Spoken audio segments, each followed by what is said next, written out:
مومنات کو میلاد مسعود حضرت صاحب الزمان علیہ السلام مبارک ہو۔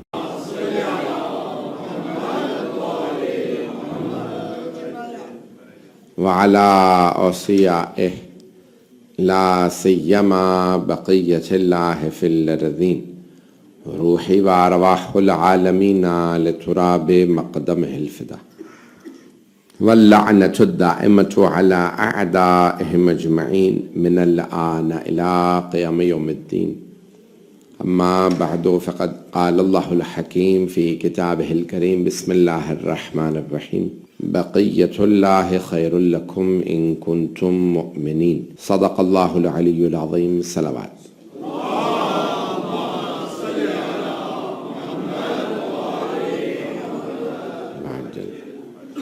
سب سے پہلے سب مومن و مومنات کو میلاد مسعود حضرت صاحب الزمان علیہ السلام مبارک ہو۔ یہ شب پہلے سے بہت اہم شب تھی، جس میں روایات میں ہے کہ سرور کائنات اس شب میں اعمال بجا لاتے تھے۔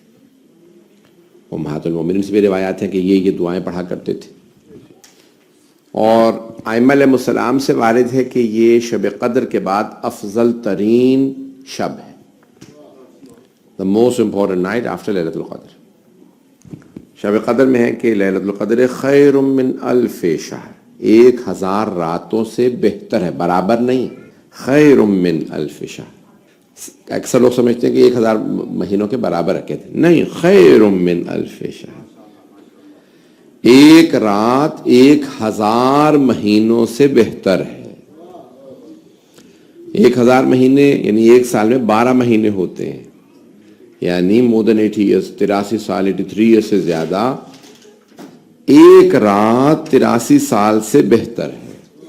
اور آج کی رات کے لیے ہے 60 سال کی عبادت کا ثواب ملتا ہے آج رات اعمال کرنے۔ چلے ہم سے پوچھا، بڑے بڑے جید علماء نے اس کو لکھا روایت میں کہ افضل ترین عمل آج کی رات کا ہے زیارت سید الشہداء۔ امام حسین علیہ السلام کی زیارت کی کچھ مخصوصیاں ہیں، جنرل زیارت ہے اور ایک ہے مخصوص زیارت۔ لوگ ہیں میرے ساتھ؟ مخصوص زیارت یعنی جیسے عاشورہ ہے، جیسے 40 ہے، مخصوص ہے۔ عاشورہ اور 40 پہ کہ 1000 حج، 1000 عمرہ اور 1000 جہاد مع رسول اللہ کا ثواب، جو شیخ عباس قمی نے روایت لکھی۔ اور یوم عرفہ پہ اور نیمہ شعبان پہ 500 حج، 500 عمرہ اور 500 جہاد مع رسول اللہ کا ثواب۔ اللہ کے ہاں ثواب کی کمی نہیں ہے۔ اور اگر حسین ابن علی کی زیارت کا معاملہ ہو تو پھر اللہ ثواب ایسے بانٹتا ہے کہ جیسے عشق میں انسان محبت بانٹتا ہے۔ آج کی رات میں 3 سورہ یاسین مستحب ہیں، بہت سے علماء نے اس کو لکھا ہے، مرحوم سید عبدالکریم کشمیری نے اس کو بہت زیادہ تاکید کیا۔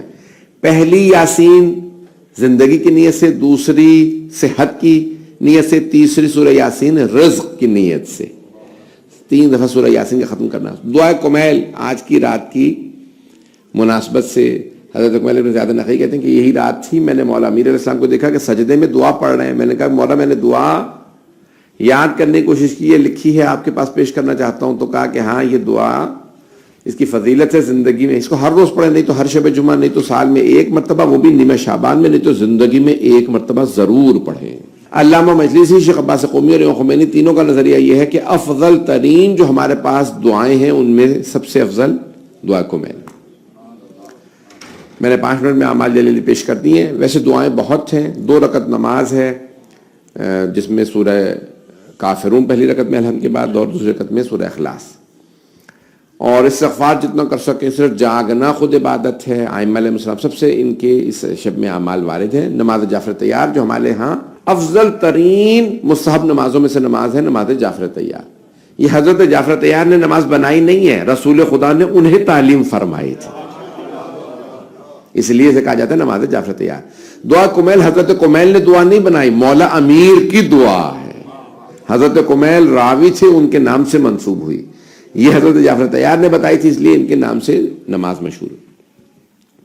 میں اب 12ویں امام سے مدارس پیش کرنا چاہتا ہوں، جتنا پیش کروں گا کیونکہ میلاد ہے۔ دیکھیں اب یہ شب جو تھی بڑی اہمیت والی شب تھی، کیونکہ پیغمبر نے سے کہا تھا کہ بڑی اہمیت والی شب ہے، اور اس شب کو، اس رات کو 4 چاند لگائے ہیں تو 12ویں امام کی میلاد میں ہے۔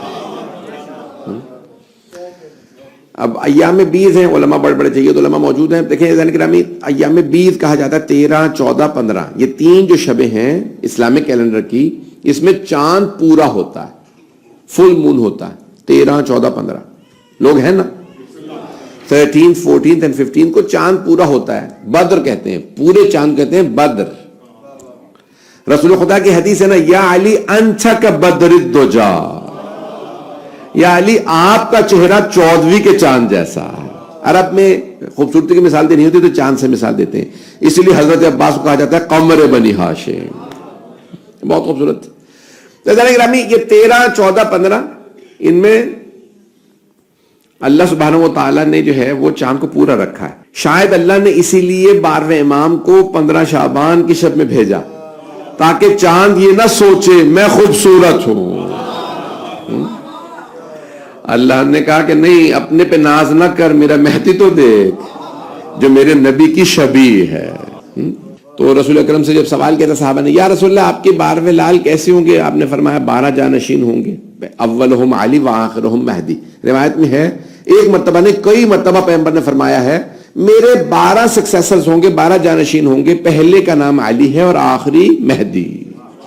اولہم علی وآخرہم، حتیٰ خطبہ غدیر میں 3 مرتبہ 12ویں امام کا نام لیا. تو آخرہم مہدی، آخری جو ہوں گے امام مہدی علیہ السلام ہوں گے. تو کہا کہ کیسے ہوں گے؟ کہا کہ ان کا نام میرا نام ہوگا، کنیت میری کنیت ہوگی، ان کی صورت میری صورت ہوگی، ان کی سیرت میری صورت ہوگی. جس نے اسے دیکھنا ہو مجھے دیکھ لے، جس نے مجھے دیکھنا ہو اسے دیکھ لے. یہ پیغمبر اسلام نے فرمایا بہت خوبصورت ہوں گے 12ویں امام السلام جب تشریف لائیں گے تو.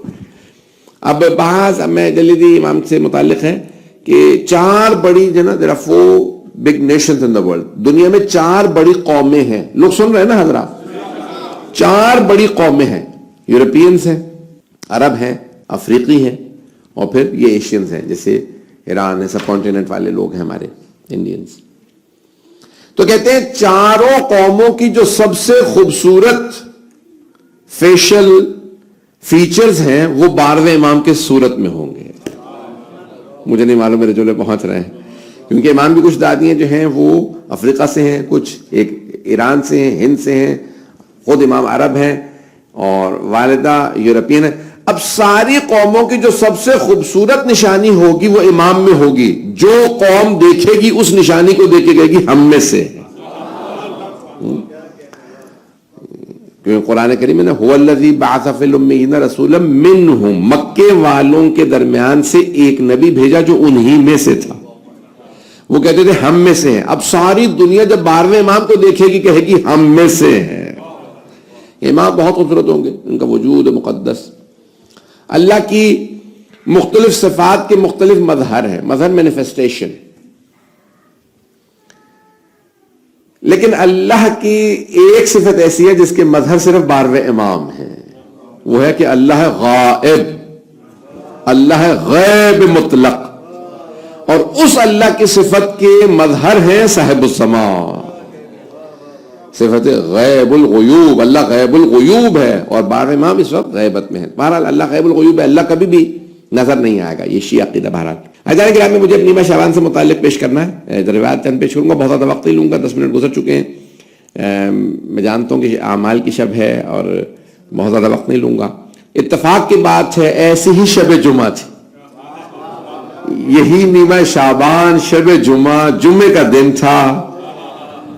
13 رجب جمعے کے دن پہلے امام آئے تھے، 15 شعبان جمعے کے دن آخری امام آئے. اب یہ جمعے کا دن بڑا مقدس دن ہے. اللہ سبحانہ و تعالیٰ نے سارے انبیاء کو مختلف دن دیے ہیں. منگل کا دن دیا حضرت داؤد علیہ السلام کو. ہندوؤں میں بھی منگل کا دن ہے. بدھ مت کے ماننے والے بدھ، اسی لیے انہیں بدھا کہا جاتا ہے نا، کیونکہ بدھ کے دن کو مانتے ہیں مقدس. لوگ پہنچ رہے ہیں. حضرت موسیٰ علیہ السلام کو دیا ہفتے کا دن سبت، اور اتوار کا دن دیا حضرت عیسیٰ علیہ السلام کو. سارے انبیاء کہتے رہے پروردگارہ سب سے افضل دن تو نے جمعے کا دن رکھا، تو جمعے کا دن کیوں نہیں دیتا؟ کہا وہ میرے حبیب کے لیے ہے، اپنے حبیب یعنی رسول خدا محبوب کے لیے رکھا. تو اللہ سبحانہ و تعالیٰ نے افضل ترین جو چیزیں ہیں نا وہ رسول خدا کے لیے. افضل ترین کتاب قرآن وہ رسول خدا کے لیے رکھیے. افضل ترین قبلہ خانہ کعبہ ہے، وہ اپنے حبیب کے لیے رکھا. افضل ترین بھائی مولا امیر علیہ السلام، وہ جناب رسول خدا کے لیے رکھے. روز قیامت جناب یوسف کہیں گے پروردگارا تو نے افضل ترین بھائی اپنے آخری نبی کے لیے رکھا، اگر علی نہیں دینا تھا مجھے کوئی عباس ہی دے دیتا. گرامی افضل ترین بھائی اللہ نے رسول خدا کے لیے رکھا. افضل ترین بیٹی جناب رسول خدا کو، افضل ترین نواسے رسول خدا کے لیے رکھے. افضل ترین چچا، پتہ نہیں لوگ ہیں یا نہیں ہیں. گرامی جتنے رشتے آپ دیکھیں گے نا تو اللہ سبحانہ وتعالیٰ نے رسول خدا کو افضل ترین عبادت نماز رسول خدا کے لیے. اور جگہوں پہ اور طرح کے اعمال تھے، ایسی نماز کسی کو نہیں ملی تھی جہاں سجدہ بھی ہو. گرامی مختلف طریقے اللہ نے رکھے. افضل ترین فرشتے کو بھیجا جبرائیل علیہ السلام کو کہ آپ پیغام لے کے جائیں گے اور کوئی نہیں جائے گا. تو اللہ نے افضل ترین نبی کے لیے افضل ترین چیزوں کو رکھا ہے. اور افضل ترین جو جانشین جو دنیا کے اندر عدل و انصاف قائم کریں گے، سارے انبیاء کی آرزو تھی زمین پہ عدل و انصاف قائم ہو جائے. وہ آرزو پوری ہوگی تو 12ویں امام کے ذریعے. عزیزان گرامی ویسے تو قرآن کریم میں بہت زیادہ آیات ہیں، میں بس ایک آیت کی طرف اشارہ کروں گا. وَلَقَدْ كَتَبْنَا فِي الزَّبُورِ مِن بَعْدِ الذِّكْرِ أَنَّ الْأَرْضَ يَرِثُهَا عِبَادِيَ الصَّالِحُونَ. اور ہم نے ذکر کے بعد زبور میں بھی لکھ دیا ہے. ذکر یعنی توریت کے بعد زبور میں بھی لکھ دیا ہے. اور یہ آیت قرآن کی ہے کہ کیا أَنَّ الْأَرْضَ يَرِثُهَا عِبَادِيَ الصَّالِحُونَ، ہماری ساری زمین کے وارث ہمارے صالحین بندے ہوں گے. الارض ساری زمین، میں نے ترجمہ میں نے کہا کہ جید علماء موجود ہے. الف لام استغراق کا ہے. یہاں استغراق جیسے کہتے ہیں الحمدللہ رب العالمین، تمام تعریفیں اللہ کے لیے. تمام کا ترجمہ کہاں سے لیا آپ نے؟ ال سے. توجہ، الحمدللہ تمام، ٹوٹیلٹی، یعنی یہاں پہ الف لام استغراق کے لیے بھی آتا ہے، ٹوٹیلٹی کے لیے بھی آتا ہے، complete. All praise is due to God، ساری تعریفیں اللہ کے لیے ہیں. الحمدللہ رب العالمین. اللہ فرما رہا ہے ان الارض، الارض اللہ نے فرمایا ساری زمین کے وارث. آج تک کبھی بھی ساری زمین پہ اللہ کے کسی معصوم نمائندے کی حکومت قائم نہیں ہوئی. اس کا مطلب ہے اس آیت کی تفسیر ابھی باقی ہے. یہی آیت نہیں، ہر وہ آیت جو ابھی تک زندہ تعبیر ہے، جس کی تعبیر سامنے نہیں آئی. توجہ، آپ خواب دیکھتے ہیں نا تو اس کی ایک انٹرپریٹیشن ہوتی ہے. قرآن اسے کہتے ہیں تعبیر، خواب کی تعبیر. قرآن کی ہر وہ آیت جو ابھی تک زندہ تعبیر ہے، جس کی انٹرپریٹیشن سامنے نہیں آئی، اس کی انٹرپریٹیشن کا نام ہے امام مہدی. مجھے نہیں معلوم میرے جملے پہنچے یا نہیں پہنچے. لوگ ہمارے بہت سے مسلمان بھائی کہتے ہیں کہ کوئی دلیل تو دیجئے قرآن سے کہ آپ کے امام موجود ہیں. عزیزان گرامی ہر وہ آیت جس کی ابھی تک انٹرپریٹیشن کسی کے سامنے نہیں آئی کہ اس کی انٹرپریٹیشن کیا ہے، یہ کیسے ہے، یہ کیا ہوگا، یہ کب ہوگا، اس کا مطلب ہے کہ کوئی نبی اکرم جیسا ہے جس کو اللہ سبحانہ و تعالی زمین کا وارث بنائے گا. عزیزان گرامی مجھے تفصیل میں نہیں جانا تھا. نزل الملائکۃ والروح فیہا باذن ربہم من کل امر. ملائکہ روح نازل ہوتے ہیں ہر امر کو لے کے لیلۃ القدر میں. تو کس پہ نازل ہوتے ہیں؟ رسول اکرم کے زمانے میں ان پہ نازل ہوتے تھے، ان کے بعد مولا علی پہ نازل ہوتے تھے، ان کے بعد مولا حسن پہ، پھر مولا حسین پہ. آج کس پہ نازل ہوتے؟ اس کا مطلب ہے کوئی نبی جیسا ہے نا، وہی بقیت اللہ ہے، وہی اولی الامر ہے، وہی ولی اللہ الاعظم ہے، جس کے اوپر اللہ کے تمام احکام نازل ہوتے ہیں. تو عزیزان گرامی یہ دلیل ہے، یہ آیت، یہ میں نے بھی 3 آیات پڑھی ہیں. ایک اور آیت سن لیجئے. اللہ سبحانہ وتعالیٰ نے دیکھیں مختلف انداز سے یہ آیات نازل کی. بقیت اللہ کے متعلق میں چلے ابھی تفصیل سے پیش کروں گا. صلاۃ پڑھیں محمد وعلی محمد.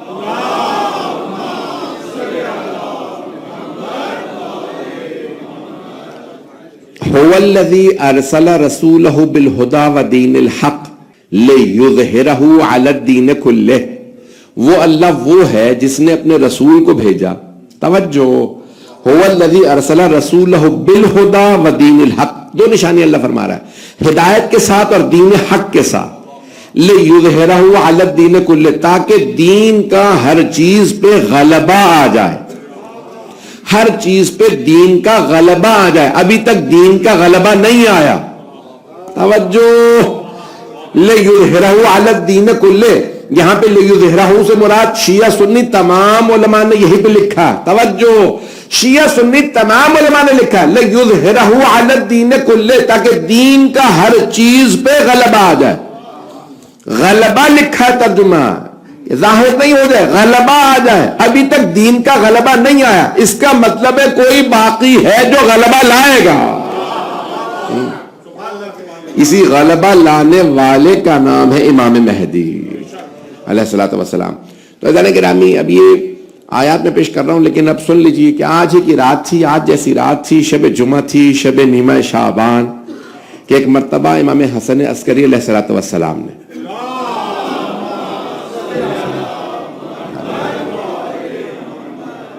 اپنی پھوپھی حضرت حکیمہ خاتون سے فرمایا کہ پھوپھی اماں آج رات میرے گھر پہ رک جائیے. کہا کہ بیٹا اعمال کی وجہ سے؟ کہا کہ نہیں پھوپھی اماں, آج 12ویں کی آمد ہے. تو حضرت حکیمہ خاتون نے فرمایا, کہا کہ 12ویں کی آمد ہے, آپ کی تو کسی زوجہ کے ہاں ولادت کے آثار نہیں, کوئی بھی آپ کی وائف جو ہیں وہ پریگننٹ نہیں محسوس ہو رہی ہیں. تو مولا نے فرمایا کہ جیسے اللہ نے ابراہیم علیہ السلام اور موسیٰ علیہ السلام کے حمل کو چھپا رکھا تھا, ویسے ہی 12ویں کو بھی چھپا رکھا. نہیں ہے مجمع. دیکھیں, نمرود کہتا تھا میں ابراہیم کو مار دوں گا, فرعون کہتا تھا میں موسیٰ کا قتل کر دوں گا. جیسے دنیا میں آئیں گے پھونکوں سے یہ چراغ بجھایا نہ جائے گا. وَيُرِيدُونَ أَن يُطْفِئُوا نُورَ اللَّهِ بِأَفْوَاهِهِمْ, قرآن کریم کی آیت ہے. وہ چاہتے یہ ہیں کہ اللہ کے چراغ کو اپنی پھونکوں سے بجھا دے. عزیزان گرامی, اللہ کا وعدہ یہ ہے کہ جب اللہ جسے دنیا میں لے کے آتا ہے اسے کوئی روک نہیں سکتا. تو عزیزان گرامی, اب یہاں پہ اللہ کا وعدہ, تو امام نے فرمایا کہ آپ نرجس خاتون کے حجرے میں چلے جائیے, آج ہی رات اللہ کا وعدہ پورا ہوگا. توجہ ہے میرے ساتھ؟ عزیزان گرامی, جیسے ہی امام نے فرمایا تو حضرت حکیمہ, اب دیکھیں حضرت حکیمہ خاتون کوئی عام خاتون نہیں ہے. بہت سے ہمارے بھائیوں نے اعتراض کیا کہ قرآن کریم میں لکھا, لوگ سن رہے ہیں میری بات کو, قرآن کریم میں کہا کہ خاتون کی گواہی آج ہی ہے, قرآن میں لکھا. تو تم کہتے ہو کہ بھائی تمہارے امام کی ولادت کی گواہ ہے ایک خاتون حضرت حکیمہ خاتون, تو عورت کی تو گواہی آدھی ہے. عزیزان گرامی, ایک گواہی کئی مقامات پہ خاتون کی قبول ہے. نمبر 1, ولادت کے وقت جب دائی گواہ دیتی ہے کہ بیٹا پیدا ہوا تھا تو ماننا پڑتا ہے بیٹا ہوا تھا. اگر کہہ دے دائی کہ بیٹی ہوئی تھی تو قاضی اسی کی گواہی کو مانتا ہے. مجھے نہیں معلوم. گرامی یہاں حضرت ہے, تو اب یہ یا تو پھر سارے کے سارا شریعت بدلو, قضاوت کے احکام بدلو, شہادت کے احکام بدلو, نہیں تو پھر مانو کہ ایک خاتون کی گواہی ولادت میں کافی ہے. میری باتیں پہنچ رہی ہیں جانے گرامی؟ تو جانے گرامی وہاں پہ حضرت حکیمہ خاتون, اچھا اب یہ عام بی بی بھی نہیں ہے, حضرت ام ایمن ذہنوں میں ہے. توجہ, کچھ میرے بھائی پہنچ گئے ہیں فوراً, سب میں سارا مجمع پہنچے. حضرت ام ایمن پنجتن کی ولادت کی گواہ ہے, بس ایک مولا علی کی گواہ نہیں ہے, کیونکہ مولا کی ولادت ہے کعبے میں. توجہ, وہ کعبے میں ساتھ نہیں گئی تھی. مولا رسول خدا صلی اللہ علیہ وسلم کی وہی گواہ, جناب سیدہ کی وہی گواہ, امام حسن کی وہی گواہ, امام حسین کی وہی گواہ. ان سے کسی نے پوچھا رسول خدا کی ولادت میں اور حسین کی ولادت میں کیا فرق تھا؟ کہ کوئی فرق نہیں تھا.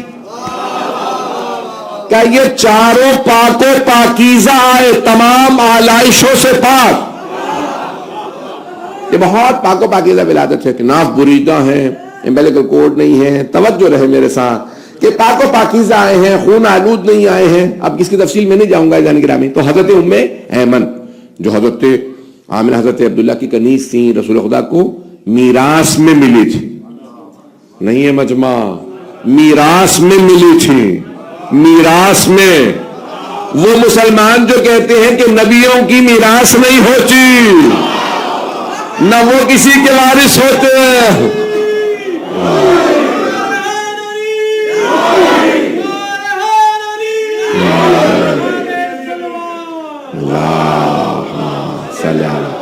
محمد توجہ فرما رہے ہیں اللہ نے گرام. تو حضرت رسول اکرم صلی اللہ علیہ وسلم کو میراث میں ملی تھی، اور آپ بہت زیادہ احترام کرتے تھے حضرت ام ایمن کا، اور آپ نے خود فرما دیا تھا کہ آپ آزاد ہیں، کیونکہ آپ نے میری ماں کی، میرے باپ کی خدمت کی، آپ آزاد ہیں. تو حضرت ام ایمن نے کہا تھا نہیں، میں نے آپ کی والدہ سے وعدہ کیا تھا، میں نے حضرت آمنہ سے وعدہ کیا تھا جب تک زندہ رہوں گی محمد کے ساتھ رہوں گی، مدینے تک ساتھ ہیں. یہ زنگرہ میں بے انتہا محبت کرتی تھی سرور کائنات سے، آپ کے وصال کے بعد تک زندہ رہی جناب ام ایمن. اب حضرت ام ایمن توجہ عام خاتون نہیں ہے، اور ان کے لیے رسول اکرم نے فرمایا تھا جب وہ آئی تھی نا فدق کے معاملے میں، جناب سیدہ نے کہا تھا کہ میرے گواہ علی ہیں، جب رد کر دیا تھا تو کہا ام ایمن. امام حسن حسین کو پہلے پیش کیا تو کہا بھئی علی آپ کے شوہر ہیں، قبول نہیں.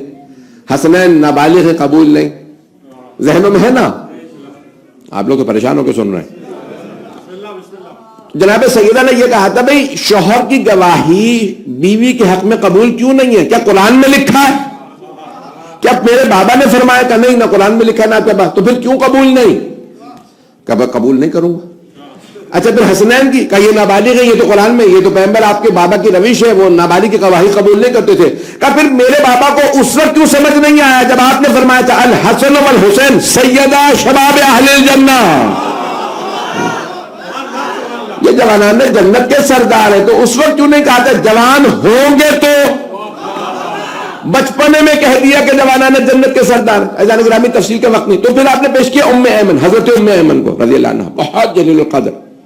تو حضرت ام ایمن نے کہا کہ اے مسلمانوں میں گواہی دے. کہا نہیں لیکن ام ایمن تو خاتون ہے، ان کی گواہی آدھی ہے. دیکھیں معاملہ ایک ہی ہے، پہلے وہاں پہ بھی خاتون کی گواہی رد کی گئی، بارہویں امام پہ بھی خاتون کی گواہی رد کی جا رہی ہے. تو حضرت ام ایمن کھڑی ہو گئی. کہا اے مسلمانوں یاد ہے اسی مسجد میں پیغمبر نے فرمایا تھا ام ایمن میری ولادت کی گواہ ہے، اگر یہ کبھی گواہی دے تو گواہی آدھی نہیں پوری ہے. گرامی حضرت آپ کے ذہنوں میں ہے نا خزیمہ ذو الشہادت، حضرت خزیمہ رضی اللہ عنہ کے لیے پیغمبر نے فرمایا تھا کہ گواہی دگنی ہے، انہوں نے میری گواہی دی ہے. تفصیل کا وقت نہیں ہے. تو گرامی حضرت ام ایمن عام بی بی نہیں، انہوں نے گواہی دی جناب سیدہ کی، ان کی گواہی. اب آئے ذرا میں پیش کر رہا ہوں. عزیزان گرامی جناب حکیمہ خاتون عام بی بی نہیں ہے، ایک امام کی بیٹی ہے، امام حسین علیہ السلام کی بیٹی ہے، امام کی پوتی ہے، امام علیہ السلام کی، امام کی بہن ہے، امام علی نقی علیہ السلام کی، امام کی پھپھی ہیں، امام حسن علیہ السلام. توجہ جو چاروں طرف سے امامت میں گھری ہوں، انہی کا حق تھا کہ 11ویں امام ان کو گھر میں بلاتے کہ پھوپھی اماں آج آپ 12ویں کی ولادت کی گواہ رہیے گا، آپ رہیے گھر میں رہیے. تو کہا بھتیجے کسی ہاں تو آپ نرجس خاتون کو حجرے میں چلے جائیے. وقت ابھی ہے تھوڑا سا میں پڑھوں. تو اذان کی مجھے صرف ولادت کو پیش کرنا ہے کیونکہ 12ویں امام کی. تو اب یہ کہتی ہیں حضرت حکیمہ خاتون کہتی ہیں آدھی رات سے زیادہ وقت گزر گیا. اب کیا ہوتا ہے کہ عام طور سے ولادت کے وقت تکلیف ہوتی ہے، درد ہوتا ہے، درد ہوتا ہے یا نہیں ہوتا؟ درد ہوتا. لیکن اگر امام کی بھی والدہ کو درد ہو تو امام دنیا کے درد کیسے دور کریں گے؟ پتہ نہیں لوگ پہنچ رہے ہیں نہیں پہنچ رہے ہیں. گرامی امام دنیا کی تکلیفیں دور کرنے کے لیے آئے. تو اب حضرت حکیمہ خاتون کہتی میں نے دیکھا کہ نہیں ولادت کی کوئی آثار نہیں ہے. حضرت نرجس خاتون بہت آرام سے عبادت کر رہی ہیں، قرآن پڑھ رہی ہیں، دعائیں پڑھ رہی ہیں، تسبیح پڑھ رہی ہیں. تو کہا کہ میں نے کہا کہ نہیں آج رات ولادت لگتی نہیں ہے. تو کہا میں سوچ رہی تھی ذہن میں کہ صحن میں امام علی نقی علیہ السلام کا جہاں پہ مزار، جہاں پہ روضہ قبر مطہر ہے، اسی کے ساتھ 11ویں امام نے اپنی قبر کھود رکھی تھی اور وہیں پہ عبادت کرتے تھے اپنے بابا کی قبر کے ساتھ، وہیں پہ روضے کے ساتھ. کہ امام نے صحن سے آواز دی پھوپھی اماں اللہ کے وعدے پہ شک نہ کیجیے گا، اللہ کا وعدہ آج ہی رات پورا ہوگا. تو کہا میں فوراً اٹھی، میں تجدید وضو کے لیے چلی گئی کہ میں جاؤں وضو کر کے آؤں. کہ جب میں فجر سے پہلے تہجد کے وقت وضو کرنے گئی کہ تہجد کی نماز پڑھوں، جب میں وضو کر کے واپس آئی تو میں نے دیکھا پورا حجرہ منور، پورے حجرے میں نور ہے. میں نے دیکھا زمین پہ ایک بچہ ہے، پیشانی سجدے میں ہے اور کہہ رہا ہے جاء الحق وزہق الباطل ان الباطل کان زہوقا. کہ بچہ قرآن کی آیت کی تلاوت کر رہا ہے، حق آ گیا ہے، باطل جا رہا ہے، اور باطل آیا ہی جانے کے لیے تھا. کہ میں نے جیسے امام کو آغوش میں لیا ایک مرتبہ کا السلام علیکہ یا ابن رسول اللہ، فرزند رسول آپ پہ سلام. توجہ کہ امام نے فصیح و بلیغ عربی زبان میں مجھے جواب دیا، پھپھی اماں آپ پہ سلام. کہ ایک مرتبہ 11ویں امام نے آواز دی کہ پھپھی اماں میرے فرزند کو میرے پاس لے آئیے. کہ میں صحن میں لے گئی، جیسے امام کو امام کی آغوش میں دیا، 12ویں امام کو 11ویں امام کی آغوش میں دیا، امام نے سلام کیا. اور ایک مرتبہ 12ویں امام نے کہا سلام ہو میرے جد رسول خدا پہ، سلام ہو میرے دادا علی مرتضیٰ پہ، سلام ہو میری دادی فاطمہ زہرا پہ، سلام ہو میرے اجداد حسن و حسین پہ. ایک ایک امام کا نام لیا، پھر کہا سلام ہو بابا آپ پہ. حضرت حکیمہ خاتون کہتی مجھے ایک مرتبہ پریشانی سی ہونے لگی، گھبراہٹ ہونے لگی. کیوں؟ پورا صحن جو حرم کا سامرہ میں صحن، اس وقت روزہ نہیں تھا، کب یہ زری نہیں تھی، گنبد نہیں تھا، تو پورا کا پورا صحن نور کے پرندوں سے بھر گیا. لگ رہا تھا سورج زمین پہ اتر آیا، اتنا نور تھا. کہ میں پریشان ہو کے پیچھے ہٹی، جہاں سرداب کا دروازہ تھا، جہاں امام کے گھر کا دروازہ تھا، وہاں پہ آگے کھڑی ہو گئی. کہ کھڑی تھی، دیکھا چاروں طرف سے پورے صحن کے اندر نور کے پرندے بیٹھے. ایک پرندہ دیوار پہ بیٹھا ہے، بار بار اٹھتا ہے اور 12ویں امام کے کان میں کچھ کہتا. ایک مرتبہ 11ویں امام نے میری طرف دیکھا، بہار کی روایت ہے، کئی علماء نے لکھی، میں نے متعدد کتاب میں دیکھی ہے. ایک مرتبہ میری طرف دیکھا کہ پھوپھی اماں پریشان نہ ہو، یہ ملائکہ ہیں. بھئی یہ بھی ہے یا نہیں ہے؟ آپ نے سنا تھا نا کہ امام حسین کے لیے ملائکہ نازل ہوئے، امام حسن کے لیے ملائکہ ہے، پتہ نہیں لوگ ہیں یا نہیں ہے. کہ ایک مرتبہ کہ یہ سارے ملائکہ ہیں، اللہ کی طرف سے 12ویں کی خدمت میں آئے ہیں. یہ جو دیوار پہ بیٹھے بار بار کان میں کچھ کہتے ہیں، یہ جبرائیل ہیں، ان ملائکہ کا سلام پہنچا رہے جنہیں آنے کی اجازت نہیں ملے.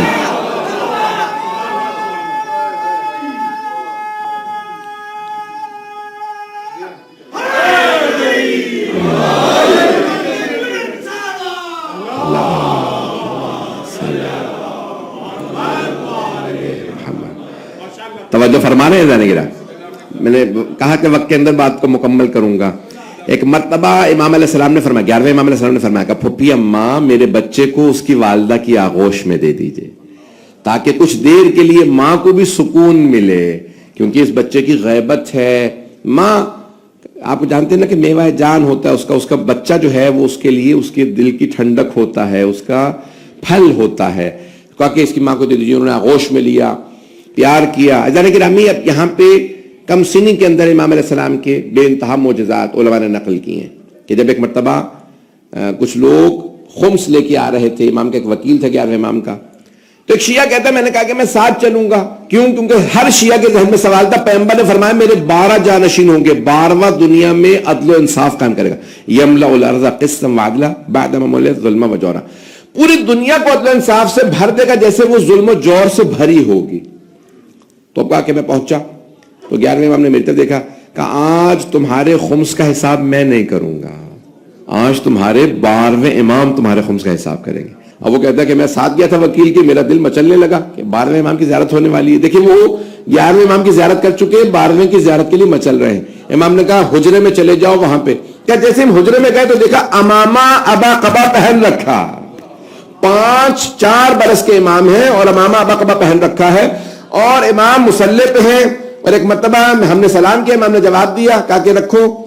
کہا کہ بھئی یہ خمس اتنی مقدار میں، کہا نہیں مولا اتنی ہے. میں نے کہا کہ نہیں، جو میں نے کہا وہ صحیح. پتہ نہیں لوگ ہیں یا نہیں ہے. امام نے کاؤنٹ نہیں کیا، صرف اور صرف اس نے وہ جو اشرفیاں لے کے آئے تھے کہا کہ یہ اتنی اشرفیاں ہیں. عزیزان گرامی امام نے تفصیل سے بیان کیا کہ اس میں کتنے پیسے ہیں. پھر کہا کہ یہ خمس واپس لے جانا. کہا مولا کیوں؟ کہ یہ سارے پیسے بغداد میں جاؤ گے فلاں فلاں مقامات پہ ہمارے شیعہ ہیں، ایک بیوہ خاتون ہے اسے دے دینا، ایک یتیم بچوں کا گھرانہ ہے. امام نے تفصیل سے بتایا کہ یہ والا خمس جس آدمی نے دیا تھا اس کے پیسے واپس کر دو. کہ مولا کیوں؟ یہ خمس ہے آپ کا شیعہ. کہ اس نے ہمارے ایک اور شیعہ کے پیسے غصب کیے ہیں، جب تک واپس نہیں کرے گا میں خمس قبول نہیں کروں گا. عزیزان گرامی دیکھیے امام اتنی تفصیل سے کہ میں اب پریشان بیٹھا تھا امام سے بات کروں نہیں کروں، سوال کروں نہیں کروں. امام نے میری طرف دیکھا کہ آپ دیکھ بھی رہے ہو پھر بھی شک کر رہے ہو. پتہ نہیں لوگ ہیں یا نہیں ہے. کہا مولا میں بہت دور سے آیا ہوں. کہا ہاں فلاں مقام بغداد کے قریب اس بستی سے تم چلے تھے. تمہارے ذہن میں سوال تھا اگر 12ویں ہیں تو زیارت کیوں نہیں ہوتی؟ زیارت کروا تو دی, ابھی کیوں ایمان نہیں لے کے آتے؟ اذان گرامی امام علیہ السلام اسے کہا کہ مولا آپ کے کچھ شیعوں نے کہا کہ میں دعا کر دے. امام نے کہا ان سے کہنا ہم تم سے غافل کب ہے کہ تم کہو کہ ہمیں یاد کریں. ہم غافل کب ہیں؟ ہم تم سے غافل نہیں ہیں, ہم تمہیں یاد رکھتے ہیں.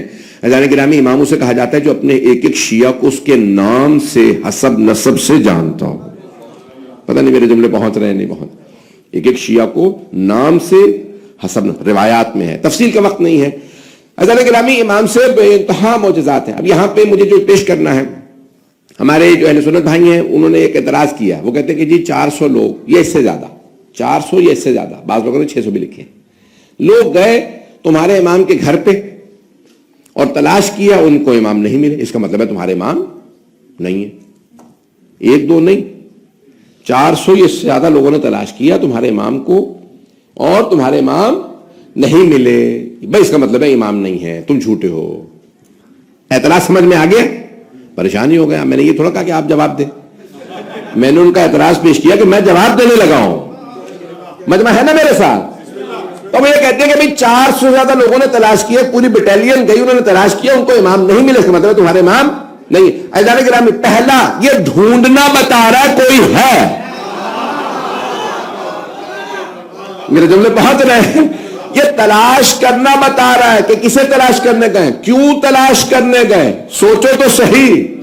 تب وہ کہتے ہیں کہ تلاش کرنے اس لیے گئے تھے کیونکہ بادشاہ وقت عباسی خلیفہ نے, اس نے جب زہر دیا 11ویں امام کو تو اس نے کہا بھئی جاسوس, جاسوس سمجھتے, اردو والے تو سمجھ جائیں گے. جاسوس عربی کا لفظ ہے, اردو اور فارسی میں بھی استعمال ہوتا ہے. اسپائز, اسپائی جو ہوتا ہے کہ اس کو کہتے ہیں جاسوس. تو اب بنی عباس نے کیا کر رکھا تھا کہ امام کے گھر پہ اسپائز بٹھائے ہوئے تھے. تو اب وہ کہتے تھے بھئی کیا کریں, کہ وہ کہتے ہیں اگر رونے کی آواز آئے تو وہ رپورٹ کر دینا, بچے کے رونے کی آواز آئے. کچھ لوگ پہنچ گئے جو سمجھدار ہیں, پروردگاروں کو سلامت رکھے, جو پہنچ رہے. میں سارے مجمع کو چاہتا ہوں کہ پہنچ جائے, پہنچ رہے ہیں ظاہر کریں. کیوں؟ کیونکہ ایک 12ویں نہیں آئے. اچھا دیکھیں کئی مرتبہ خود اپنوں کو شک ہو جائے, پتہ نہیں آئیں گے کہ نہیں آئیں گے, کب آئیں گے, ظہور ہوگا کب ہماری زندگی میں ہوگا. لیکن جس سے دیکھیں رسول خدا نے کہا تھا نا کہ ظالموں کا تخت الٹ دے گا, میرا 12واں لال سارے ظالموں کے تخت الٹ دے گا. تو اذان گرامی ظالموں کو خود پتا تھا ہمیں جنہیں وہ مارے گا. پتہ نہیں لوگ ہیں یا نہیں ہے. اب وہ ظالم زیادہ پریشان تھے جیسے فرعون پریشان تھا. میں موسیٰ کو پیدا نہیں ہونے دوں گا. اس نے 20,000 سے زیادہ بچے مار دیے تاکہ موسیٰ نہ آئے. اللہ نے کہا موسیٰ آئے گا بھی تیرے محل میں. آج کسی آل سعود کے شہزادے نے کہا تھا, ذہنوں میں آ گیا ہوگا یا بھول گئے, تو کسی شہزادے نے کہا, چلے نام لینے میں حرج نہیں, MBS نے کہا تھا کہ بھئی میں شیعوں کے امام مہدی کو مکے سے نہیں آنے دوں گا. اسی کے فوراً بعد کرونا آ گیا. کورونا روک نہیں سکتے, 12ویں امام کو کہاں سے روک لو گے؟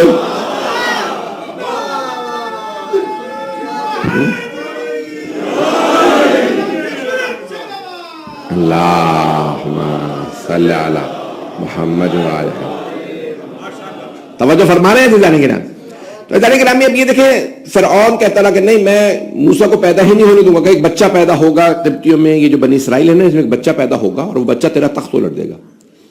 خدائی کا دعویٰ کر رہا ہے اور پوچھ رہا نجومیوں سے, پتہ نہیں لوگ ہیں یا نہیں. میں نے دیکھا وہ تمام افراد جو اللہ کے منکر ہوتے ہیں یا رسول خدا کے منکر یا ائمہ کے منکر, بہت ذمہ داری سے کہہ رہا ہوں, یہ زندگی کا تجربہ ہے. وہ تمام افراد یا وہ توحید کے منکر ہوتے ہیں یا نبوت کے منکر ہوتے ہیں یا ائمہ کے منکر ہوتے ہیں, وہ ہر فقیر, ہر سڑکوں پہ بیٹھنے والے کے فوراً پاس بیٹھے ہوئے ہوں گے, حال پوچھ رہے ہوں گے جب تم اللہ کو نہیں مانتے, جب تم اللہ کو نہیں مانتے یا تم رسول خدا کو نہیں مانتے, جب امام کو نہیں مانتے تو اس فقیروں کو کیوں مان رہے ہو؟ توجہ, اب پتہ چلا جو اللہ کے ولی کو نہیں مانتا اللہ اسے فقیروں کے سامنے جھکا دیتا.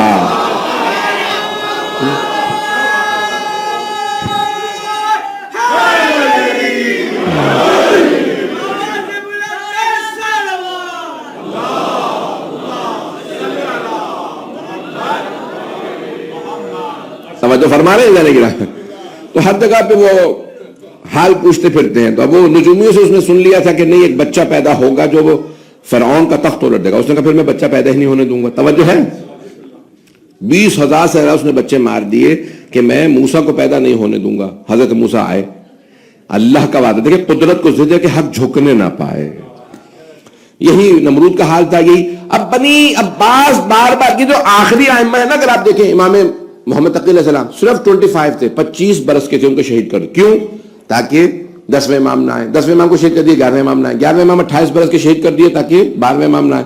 لیکن اللہ سبحانہ و تعالیٰ کا وعدہ ہے, اور اللہ کہتا ہے ولا یخلف اللہ, اللہ سبحانہ وتعالیٰ اپنے وعدے کی کبھی خلاف ورزی نہیں کرتا, کبھی مخالفت نہیں کرتا. جب اللہ نے وعدہ کر دیا تو وعدہ پورا ہوگا. اب بنی عباس پوچھتے رہتے تھے جاسوسوں سے, کہتے ہیں بھئی حسن عسکری کے گھر کی جاسوسی کرتے رہو, کیا کریں؟ اگر کسی بچے کے رونے کی آواز ہے تو رپورٹ کر دینا. ایک جاسوس, دوسرے کو پیسے دیے, تیسرا, چوتھا, پتہ نہیں کتنوں کو پیسے دیے, سارے گھروں کے چاروں طرف پھر رہے ہیں اور بہانے سے آ رہے ہیں. کبھی میں سبزی بیچنے آیا ہوں, کچھ چاہیے تو نہیں, کان لگایا ہوا ادھر اندر سے. انہوں نے کہا بھئی ہمیں نہیں پتہ چلے گا. توجہ, مرد جاسوسوں نے کہا ہمیں نہیں پتہ چلے گا, اندر خواتین بھیجو, انہیں جا کے پتہ چلے. انہوں نے خواتین کو بھیجنے شروع کیا. میں مسئلہ پوچھنے آئی ہوں. بھئی مسئلہ پوچھنے آئی ہے تو امام سے سوال کر لے, امام کی زوجہ کے حجرے میں کیوں جا رہی. توجہ. اجانے گرامی, انہوں نے بے انتہا جواسیس بھیجے. جواسیس جاسوس کی جمع, سارے کے سارے جاسوس اپنے اپنے طور پہ کام کرتے رہتے, لیکن انہیں کبھی بھی پتہ نہیں چلا. توجہ, 11ویں امام کے 3 کام تھے. 12ویں امام کی حفاظت, ان کا تعارف, اور شیعوں کی طرف ہدایت. جانے گرامی, اب 12ویں امام علیہ السلام آیا. اب کیا ہوا, 11ویں امام کی شہادت ہوئی, سارے کے سارے جاسوس کھڑے ہیں, آئے, سوال کیا, اس نے خلیفہ نے پوچھا کیا سب صحیح ہو گیا؟ ہاں. ہم نے زہر دے دیا تھا, ہاں شہید ہو گئے. غسل و کفن کس نے کیا؟ گھر میں ہوا تھا. جنازہ کس نے پڑھایا؟ پتہ نہیں. توجہ سے سنیے گا. اب جاسوسوں نے جواب دیا, کبھی پتہ نہیں. کہا کیا مطلب پتہ نہیں؟ یہ اتنے جاسوسوں کو ہم پیسے دے رہے ہیں, یہ کس لیے پیسے دے رہے ہیں؟ یہ سب روٹیاں توڑ رہے ہیں دن رات, یہ ہمارے خرچے پہ پل رہے ہیں. یہ اس لیے پل رہے ہیں کہ یہ خبر دیں کہ کیا ہو رہا ہے. کیا مطلب کہ تمہیں پتہ نہیں؟ کہ پتہ نہیں. کہ کس نے جنازہ پڑھایا؟ ان کے بھائی جعفر نے نہیں پڑھایا. کہ جعفر تو آئے, جیسے وہ جنازہ پڑھانے کے لیے کھڑے ہوئے, ایک بچہ آیا اور اس نے اپنے چچا جعفر, اس نے کہا کہ یا چچا جان انا حق, میرا حق زیادہ بنتا ہے یہ جنازہ پڑھانے کا, ہٹ جائیے. کہ پھر کیا ہوا؟ کہ وہ ہٹ گئے, انہوں نے جنازہ پڑھایا. کہ بچہ کون تھا؟ کہ پتہ نہیں. کہ بچہ کیسا تھا؟ کہ دیکھنے میں بہت وجیح تھا, خوبصورت تھا. کہ لباس کا امامہ پہن رکھا تھا, ابا قبا تھی, بچہ بہت وجیح تھا. کہ جنازہ پڑھایا, نماز جنازہ صحیح تھی. کہ نماز ایسی پڑھائی ہے کہ لگتا تھا نماز بنی ہی اس کے لیے. کہ نماز پڑھانے کا انداز ایسا تھا, لگتا کہ نماز انہی کے لیے بنی ہے. کہ پھر کہ جب انہوں نے جنازہ پڑھایا تو انہوں نے بہترین انداز سے کہا کہ اندر چلے گئے گھر میں, کہا کہ جنازہ واپس لے آؤ. اور جہاں پہ ان کے وہاں پہ امام کے والد کی خبر تھی, وہیں پہ ساتھ میں دفنایا. کہ پھر بچہ کہاں گیا؟ کہ پتہ نہیں. اب بادشاہ کو شدید غصہ چڑھا, اس نے کہا فوج اتارو فوراً, ہم نے تو یہاں پہ بنایا ہی سارا کا سارا, جو یہ چھاونی بنائی تھی, فوجی چھاونی جسے کہتے ہیں نا, آرمی بیرکس بنائے, اس لیے بنائے کہ یہ بارواں نہ پیدا ہو, اور اگر ہو تو ہم اگر جنگ کریں ہم فوراً مار. توجہ, یا تو تم نبی کے خلیفہ نہ کہلاؤ, یا پھر سمجھو تو صحیح کیسے کیسے لوگ خلیفہ بن گئے تھے. گرامی, تو اب کیا ہوگا کہ بھئی فوراً گھر کو گھیر لو, فوج اتارو. ہم نے یہاں پہ آرمی رکھی اس لیے تھی, 400 افراد گھر کے اندر چلے گئے امام کے. اب وہ یہ جو کہتے ہیں نا 400 افراد نے تلاش کیا, انہیں امام تمہارے نہیں ملے, اس کا مطلب ہے نہیں ہے. اب وہ 400, ایزان گرامی یہ تلاش کرنا بتا رہا ہے کوئی ہے. ایزان گرامی مجھے کہہ رہے تھے نا جنازہ کس نے پڑھایا, کہ ایک بچے نے پڑھایا, کون تو پتہ نہیں, وہی امام ہے. ایزان گرامی اب وہاں پہ کہتے ہیں وہ 400 افراد گئے. اب وہ 400 افراد کہتے ہیں کہ ہم نے دیکھا کہ بچہ جو نا سرداب میں چلا گیا, بیسمنٹ میں چلا گیا. ہم نے بیسمنٹ کو گھیر لیا, دروازے پہ کھڑے ہو گئے, کچھ سپاہی اندر گئے, دیکھا بچہ نہیں. واپس آیا, کہیں گے بچہ نہیں ہے, بچہ چلا گیا کہیں. کہاں گیا پتہ نہیں. وہیں سے غیبت صغرا شروع ہو گئی. اچھا جانے کے نامی یہ تلاش کرنا بتا رہا ہے کوئی ہے. اب آئیے ذرا, وہ کہتے ہیں نہیں ملے. غور سے سنیے گا, فلسفے بڑے بڑے یہاں جائیے تو علماء موجود ہے. جانے کے نامی جملہ پیش کرنا, فلسفے کی ایک قانون ہے کہ نہ ملنا نہ ہونے کی دلیل نہیں. کچھ لوگ پہنچ گئے ہیں، کچھ لوگ پہنچ گئے ہیں. نہ ملنا نہ ہونے کی دلیل نہیں ہے. میرے جملے پہنچ رہے ہیں؟ اب یہ فلسفہ قانون ہے، عقلی منطقی قانون ہے کہ نہ ملنا نہ ہونے کی دلیل. مثال کے طور پہ میری انگوٹھی آپ کی اس امام بارگاہ میں ہال میں کھو جاتی، میں تلاش کرتا ہوں، اور لوگ کہتے ہیں مولانا کیا وہ انگوٹھی کھو گئی، سب تلاش کرتے ہیں، نہیں ملتی. یہ نہ ملنا نہ ہونے کی دلیل نہیں ہے. توجہ، نہ ملنا نہ ملنے کی دلیل ہے. کچھ لوگ پہنچ گئے ہیں، بھائی تھوڑی سی توجہ کر لیں. یعنی کہ رامی اب وہ کہتے ہیں کہ نہیں اتنے لوگوں نے تلاش کیا نہیں ملے. بھائی اتنے لوگ خدا کو تلاش کر کے ہار گئے کہ خدا نہیں ہے، ہم نہیں مانیں گے. عزیزان گرامی خدا ہے، اور خدا حقیقت ہے. خدا خیال نہیں ہے، امیجنیشن نہیں ہے، ریالٹی کا نام خدا ہے. امام بھی امیجنیشن کا نام نہیں، حقیقت کا نام امام. میرے جملہ پہنچ رہے جانے گرامی. وہ کہتے ہیں کہ تلاش کیا، تلاش کرنے کے بعد نہیں ملے. ہم کہتے ہیں کہ نہیں، یہ تلاش کرنا بتا رہا ہے کوئی ہے، اور پھر اللہ کی اگر مصلحت یہی ہو کہ نہ ملے.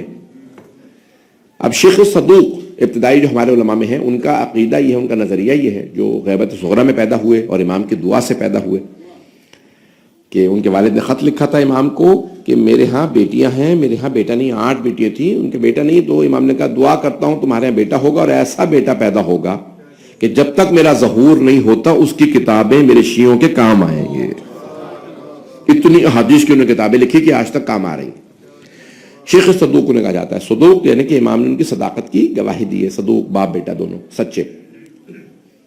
ان کا نام محمد ابن علی ابن باب وحق قمی تھا، لیکن صدوق، شیخ صدوق. وہ کہتے ہیں کہ امام غیبت یعنی انویزیبل. میں 10 بجے ختم کر دوں گا، 40-45 منٹ مجھے پتہ نہیں کتنا ہو گیا، 5 منٹ 4 منٹ اور چلیں گے. تو اب شیخ صدوق کا نظریہ کہ امام غیبت یعنی انویزیبل، امام نظر نہیں آتے، نظر نہیں. شیخ مفید کہتے ہیں نہیں، نظر آتے ہیں. اپنے استاد سے ان کا اختلاف ہے. وہ کہتے ہیں نہیں، نظر آتے ہیں، پہچانے نہیں جاتے. کیونکہ کئی روایات میں ہے کہ بہت سے لوگ جب امام کو دیکھیں گے کہیں گے اچھا یہ امام، ان کو تو میں نے دیکھا ہوا تھا. امام ہر سال 40 پہ کربلا میں ہوتے ہیں، ہر سال حج میں ہوتے ہیں. اس کا مطلب ہے کئی لوگ ان کو دیکھتے ہیں لیکن پہچانتے نہیں. یعنی گرامی امام کو پہچان نہیں سکیں. اور بہت سے علماء کا نظریہ عقیدہ یہ ہے کہ امام علیہ الصلوۃ والسلام جو ہیں وہ جسے چاہیں نظر آئیں، جسے چاہیں نظر نہ آئیں. تو یعنی گرامی اب یہ غیبت وہاں سے شروع ہوتی ہے، غیبت صغرا. اور ظالموں کو یہ معلوم ہے کہ ان سب کے تخت الٹ دیے جائیں گے. حتیٰ میں نے کہا ادھر کے بھی نعرے کا جواب دے دیں. تو ایزان گرامی ایک یعنی چلیں 119 روایات ہیں اہل سنت کی کتابوں میں. اہل سنت کی کتابوں میں 119 روایات ہیں کہ المہدی من ولد فاطمہ. یہ روایت 119 طریقوں سے آئی ہے. متواتر روایت ہے کہ رسول خدا نے فرمایا کہ المہدی من ولد فاطمہ، میرا 12واں جانشین میری بیٹی فاطمہ کی نسل سے ہوگا. من ولد فاطمہ، ان کی اولاد میں سے ہوگا. جملے پہنچ رہے ہیں جانے گرامی. تو جانے گرامی صحیح بخاری سب کتابوں میں ہے کہ ایک امام مہدی ہے. مہدی یعنی جس کو اللہ نے خاص ہدایت دی ہوگی، یعنی وہ دنیا کی ہدایت کا محتاج نہیں ہوگا، وہ ہادی برحق ہوگا، دنیا کے اندر آ کے عدل و انصاف قائم کرے گا. یہ پیغمبر نے فرمایا. سب نے لکھا کہ امام مہدی علیہ السلام آخری زمانے میں ظہور کریں گے. صرف اختلاف یہ کہ اہل سنت بھائی کہتے ہیں کہ نہیں، وہ پیدا ہوں گے، جوان ہوں گے، اور پھر وہ آ کے عدل و انصاف قائم کریں. ہم کہتے ہیں کہ نہیں، پیدا ہو چکے، اس وقت غیبت میں ہیں. اب یہ روشن ہے مسئلہ. تو جانے گرامی اب یہ کہ ہمارا کیونکہ سلسلہ کہ رسول خدا نے فرمایا ہے کہ امامت کبھی بھی حسن و حسین کے بعد بھائیوں میں جمع نہیں ہوگی. حسن و حسین بھائی ایک کے بعد دوسرا، باقی ہمیشہ بیٹے ہوں گے. اور زمین کبھی بھی حجت خدا سے خالی نہیں ہوگی. یہ حدیث اگر ذہن میں رکھیے گا، لولا الحجہ لساخت الارض باہلہا. یہ شیعہ سنی دونوں کتابوں میں حدیث ہے. اگر حجت خدا روئے زمین پہ نہ ہو تو زمین اپنے بسنے والوں کو نگل لے، کھا جائے. اس کا مطلب ہے کوئی حجت خدا آج ہے، کیونکہ زمین ہمیں نہیں کھا رہی. اس کا مطلب ہے حجت خدا ہے. میرے جملے پہنچ رہے ہیں جانے گرامی. تو اب ہر زمانے میں امام ہے. توجہ، یہ مسند احمد بن حنبل کی روایت سن لیجئے. مسند احمد بن حنبل میں امام احمد بن حنبل نے یہ اپنی روایت لکھی ہے کہ من مات ولم یعرف امام زمانے فقد مات میتۃ الجاہلیہ، جو بھی اپنے زمانے کے امام کی معرفت کے بغیر مرا تو وہ جاہلیت کی موت مرا، یعنی کفر کی موت مرا. اس کا مطلب ہے ہر زمانے میں امام ہے، ہر زمانے میں امام ہے. توجہ، ہر زمانے میں. اس کا مطلب ہے آج کے زمانے میں بھی امام ہے، پیدا نہیں ہوں گے، موجود ہے. اللہ نے یہ نہیں کہا بنا لینا، کہ جسے میں بناؤں مان لینا.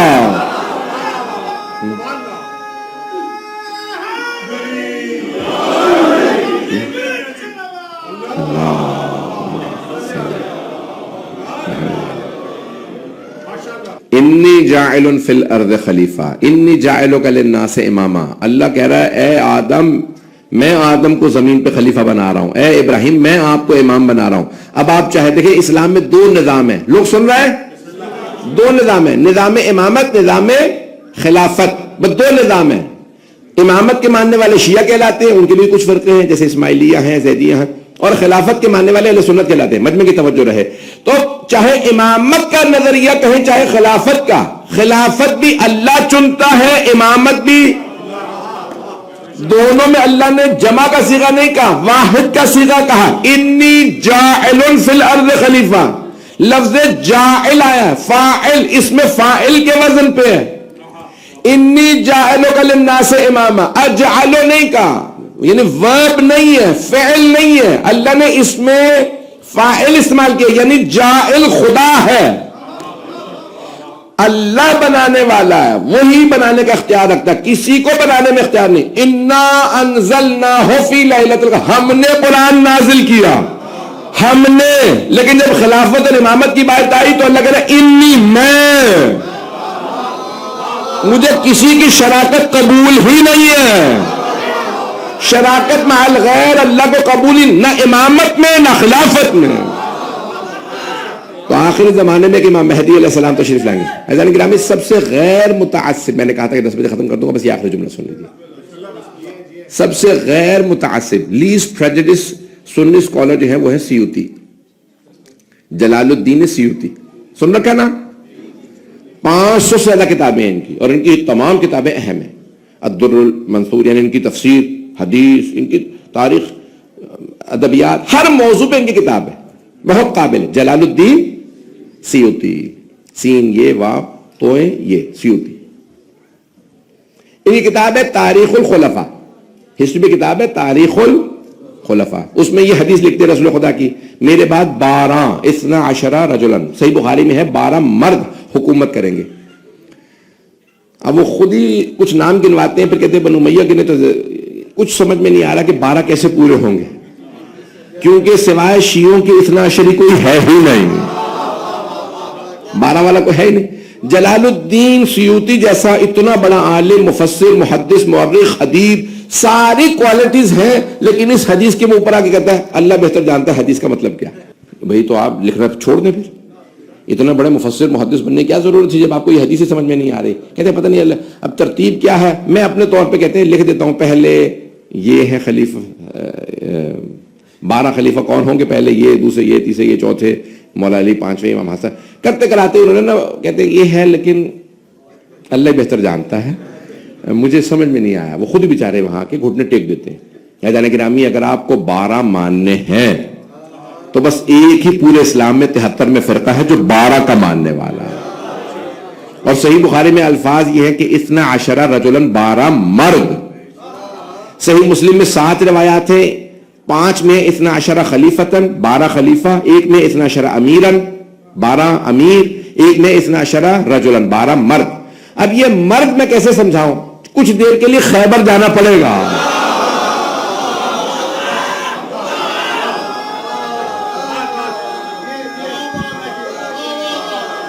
سلامت رہے آباد ہے. مرد سمجھنے کے لیے خیبر جانا پڑے گا. خیبر میں پیغمبر نے سمجھایا لَأَعْتِيَنَّ الرَّائِيَةَ غَدًا رَجُلًا كَرَّارًا غَيْرَ فَرَّارٍ، کل میں علم اس کو دوں گا جو مرد ہوگا، کرار ہوگا، غیر فرار ہوگا. جانے گرامی پہلا میں نے آپ کو مرد دکھا دیا، 11 تلاش کر لیں، اور 11 کیسے ہوں گے؟ علی ہی جیسے ہوں گے۔ تو پہلے مرد جو ہیں وہ امیر المومنین ہیں، دوسرے مرد امام حسن مجتبی ہیں، تیسرے مرد ہزاروں کے لشکر کے لاکھوں کے سامنے اکیلا ڈٹ کے بتا رہا یہ مرد ہے، یہ حسین ابن علی علیہ السلام ہے۔ ایزان گرامی یہ 12، تو 12ویں ایسے ہوں گے جو ساری دنیا کے مقابلے میں کھڑے ہوں گے، ساری دنیا گواہی دے گی، عدل و انصاف قائم کرنے کا حق اسے ہے۔ ایزان گرامی میں نے جتنا وعدہ کیا تھا میں اس سے زیادہ ٹائم میں نے لے لیا۔ ذرا ہاتھوں کو بلند کیجیے گا۔ مطالب تو بہت ہیں، اگر میں چاہوں تو پوری رات پڑھ سکتا ہوں 12ویں امام سے متعلق جتنے بھی، لیکن یہ نہیں ہے کہ جو کچھ یاد کیا آج ہی سنا دوں، تو انشاءاللہ تعالی وإلا مطالب بہت ہیں مجھے، میں عشرہ 12ویں امام سے متعلق پیش کر چکا ہوں۔ اذان گرامی آئیں ذرا ہاتھوں کو بلند کیجیے گا۔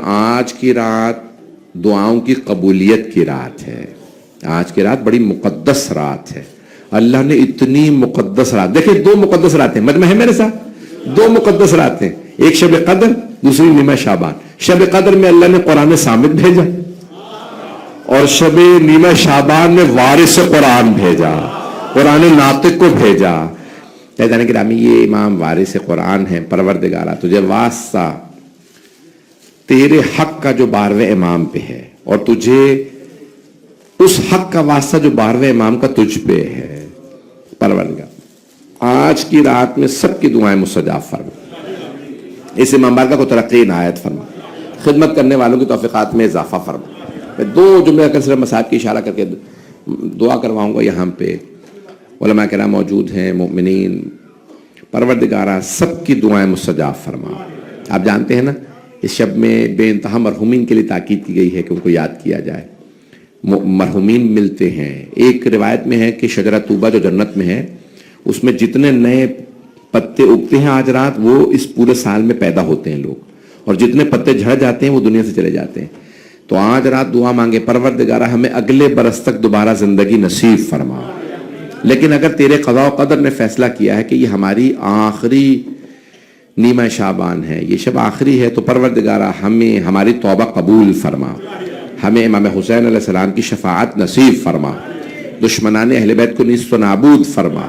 دنیا میں حالات خراب ہیں پروردگار، فلسطین میں، شام میں، لبنان میں، عراق میں، ایران میں، پاکستان میں، خاص طور سے پالا چنار میں حالات خراب ہیں، افغانستان میں، ہندوستان میں، بنگلہ دیش میں، یمن میں، بحرین میں، افریقہ کے ممالک میں، سب پہ رحم فرما، سب کی پریشانیاں دور فرما، جو ہاتھ بلند ہے کسی کو رد نہ فرما۔